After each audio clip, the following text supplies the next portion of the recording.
নমস্কার, আমি ডক্টর প্রাপ্তি ঘোষ। আমি অশোকনগরের ডক্টর প্রাপ্তিস আই হসপিটালে রোগী দেখি। অনেক সময় বড়দের চোখ থেকে জল পড়ে এবং পিছুটি পড়ে এবং এই সমস্যাটি কখনোই কমে না, বরং কখনো কখনো সংক্রমণ হয়ে চোখটি ফুলে যেতে পারে, লাল হয়ে যেতে পারে এবং প্রচণ্ড ব্যথা হয়ে যেতে পারে।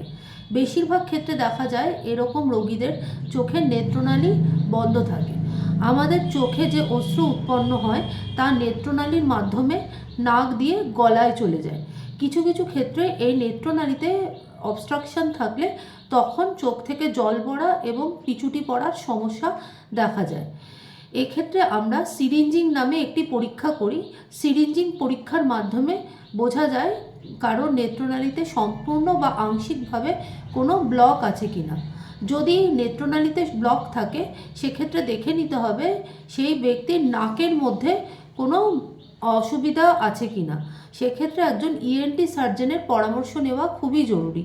যদি দেখা যায় যে নাকের মধ্যে কোনো অন্য সমস্যা নেই, সেই ক্ষেত্রে অপারেশন করে নতুন রাস্তা তৈরি করে নেত্রনালীর ব্লকের সমস্যা সমাধান সম্ভব।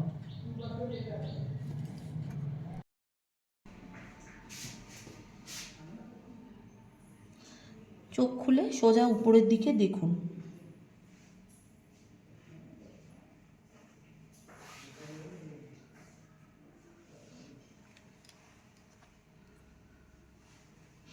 আমি জল দিচ্ছি, যদি গলায় জল যায় বলবেন।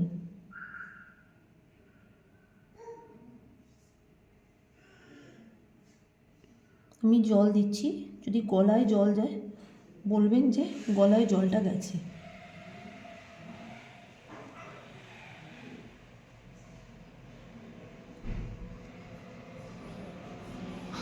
হুম হুম গেছে? ব্যথা লেগেছে? না। তাহলে